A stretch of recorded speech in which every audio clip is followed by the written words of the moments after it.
Paper అటుకులు చేయడానికి ఇప్పుడు తయారీ విధానం చేస్తాను.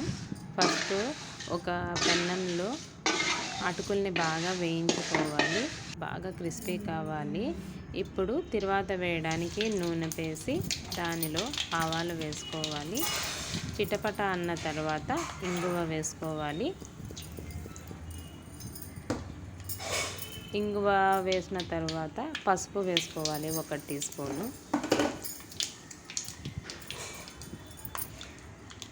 ఇంకా పల్లీలు అండి వేయించినటివి పప్పులు వేసుకోవాలి. ఎండుమిరపకాయలు ఒక 3 కట్ చేసుకోవాలి పీసెస్గా. క్యాషూస్ అండ్ ఆల్మండ్స్ అండి ఈ 2 చిన్న పీసెస్గా కట్ చేసి వేసుకోవాలి. కరివేపాకు మరియు పుదీనా, కారము ఇవన్నీ వేసుకోవాలి. చాట్ మసాలా కూడా వేయాలండి. బాగా మిక్స్ చేసుకోవాలి.